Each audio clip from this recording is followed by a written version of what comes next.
Scientifically, mixing fruit and vegetables can cause a little bit of a war in the stomach.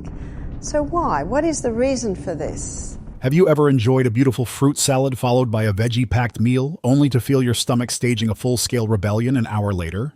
You're not alone. What seems like a healthy choice can sometimes leave us bloated, gassy, and wondering what went wrong. The surprising science behind why mixing fruits and vegetables might be causing a literal war in your digestive system. It's something I've personally struggled with for years without understanding why, until I discovered the hidden chemistry happening inside our bodies after every meal. I'll reveal 3 critical digestive principles that changed everything about how I eat, including one counterintuitive trick that most nutritionists never mention.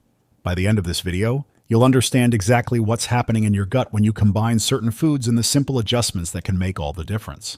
You might think food combining is just another health fad, but wait until you hear what researchers have discovered about digestive enzyme conflicts and how they're affecting your nutrient absorption every single day. For years, I prided myself on my ultra-healthy lunches, massive salads topped with every vegetable I could find, plus apples, berries, and whatever other fruits I had on hand. I was cramming in all those nutrients, patting myself on the back for being so health conscious. But then came the discomfort, the bloating, the gas, the heaviness that would last for hours afterward. I assumed I just had a sensitive stomach until a nutritionist friend pointed out something fascinating. Fruits and vegetables are processed entirely differently by our digestive systems. What I thought was the ultimate power meal was actually creating a digestive battleground. The first crucial thing I learned was that the timing and combination of different food groups matters far more than most of us realize. And it all comes down to fundamental principles of biochemistry that happen with every bite we take. The first major reason fruits and vegetables can create digestive chaos is their dramatically different digestion rates. Fruits are nature's fast food, and I don't mean that as an insult. Most fruits contain simple sugars and high water content, which means your body can process them incredibly quickly, usually within 20-30 minutes. They're designed to pass through your stomach rapidly and be absorbed primarily in your small intestine. Vegetables, on the other hand, contain complex carbohydrates and fiber that require much longer processing times, often 2-3 hours or more. They need extensive breakdown in your stomach before moving to your intestines. When you combine them, something unexpected happens. The vegetables essentially create a digestive traffic jam, trapping the quick-digesting fruits behind them. But here's where it gets problematic. Those trapped fruits don't just wait patiently. Have you ever forgotten about fruit in a sealed container and discovered it later, all fermented and bubbling? A similar process can happen in your warm, acidic stomach when fruit sits too long. The sugars begin fermenting, producing gases and alcohol compounds that contribute to bloating, discomfort, and even that foggy feeling some people experience after eating. I remember one summer barbecue where I loaded up on watermelon and then immediately ate a huge salad. Within an hour, my stomach was so distended I looked pregnant. But wait, I thought fruit was supposed to be the ultimate health food. How could this be happening? This brings us to the second critical factor, enzyme conflicts. Your digestive system isn't one size fits all. It produces different enzymes for breaking down different food types.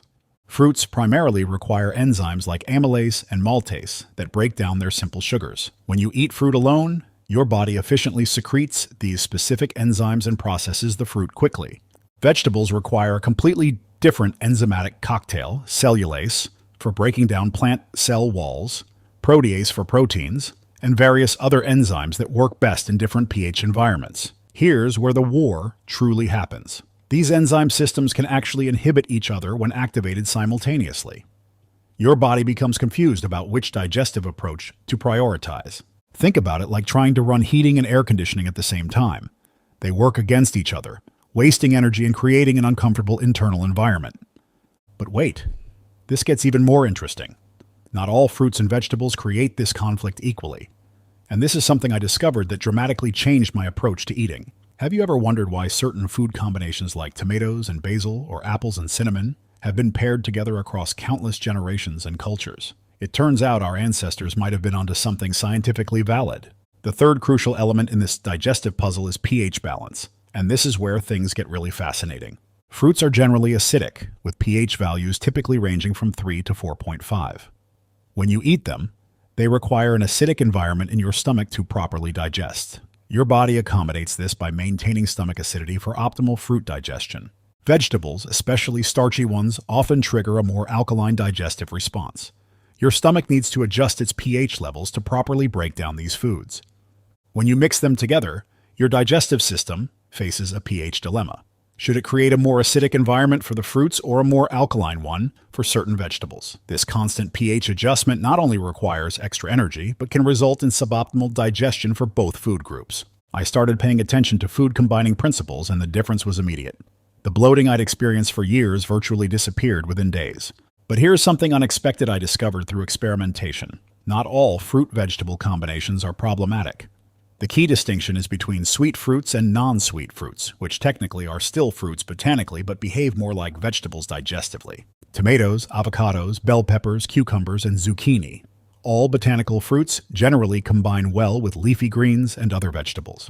It's predominantly the sweet fruits like berries, melons, and tropical fruits that create the digestive conflict when paired with vegetables. I remember realizing this while making gazpacho one day, a soup filled with tomatoes, cucumbers, and peppers. Despite being technically a fruit-heavy dish, it caused none of the digestive issues I'd come to expect from fruit-vegetable combinations. Now that we understand why this digestive conflict happens, let's talk about practical solutions that won't require you to completely overhaul your eating habits. Because let's be honest, food should be enjoyable, not an exercise in biochemical perfection. Before I share these game-changing approaches, I'm curious. Have you experienced similar issues when mixing fruits and vegetables? Drop a comment below about your experience or any food combinations that seem to cause you problems. The most straightforward solution is timing separation. Try eating fruits about 30 minutes before your vegetable-based meals. This gives the fast-digesting fruits enough time to move through your stomach before the slower vegetables arrive. Alternatively, wait at least 2 hours after a vegetable-heavy meal before enjoying fruit. This ensures your stomach has processed the complex vegetable fibers before introducing the quicker digesting fruit sugars. Another approach that worked wonders for me was food categorization based on digestion similarity. I now group foods by how they digest, rather than by traditional food group categories. Group 1, sweet fruits, berries, apples, citrus, tropical fruits. Group 2, non-sweet fruits, botanical fruits, tomatoes, cucumbers, avocados. Group 3, leafy and non-starchy vegetables, spinach, kale, broccoli. Group 4, starchy vegetables, potatoes, corn, winter squash. Foods within the same group generally combine well together. For instance, a salad with leafy greens, tomatoes, cucumbers, and bell peppers, groups 2 and 3, works beautifully for most people's digestion. But here's the counterintuitive trick most nutritionists never mention: enzyme support. Certain foods and spices naturally enhance digestion when eaten with potentially conflicting combinations. Ginger, pineapple, which contains bromelain, papaya, which contains papain, and fermented foods all contain natural enzymes that can help mitigate the digestive conflicts between fruits and vegetables. Adding fresh ginger to a smoothie with both fruits and vegetables, for example, can dramatically improve digestion. I started adding a small piece of ginger to my morning smoothies even when they contained both fruits and greens, and the difference was remarkable. That persistent morning bloating I'd experienced for years, gone within a week. But don't just take my word for it. The scientific literature increasingly supports these traditional digestive wisdom approaches. Research on digestive enzymes shows they can significantly improve symptoms of indigestion, including those caused by food combinations. Understanding the biochemistry behind food combining isn't about following rigid rules. It's about listening to your body's natural digestive processes.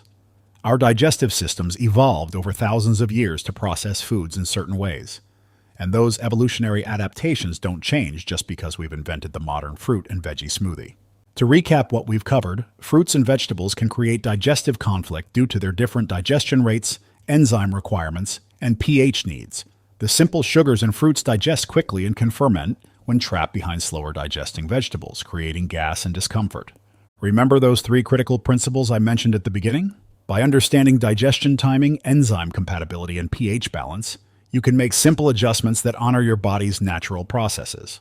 The most practical approaches are eating fruits and vegetables at separate times, grouping foods by digestive similarity rather than traditional food categories, and using natural enzyme-rich foods to support digestion when combining different food groups. My hope for you is that these insights help you enjoy the incredible nutrition of both fruits and vegetables without the digestive warfare. Your body is amazingly sophisticated in how it processes food. Sometimes we just need to work with its natural design rather than against it. If you found this information helpful, please like and subscribe for more evidence-based nutrition content that respects both science and your body's natural wisdom. Share this video with someone you know who might be experiencing similar digestive issues. Sometimes the simplest changes make the biggest difference. What food combinations have you noticed affect your digestion? Let me know in the comments below.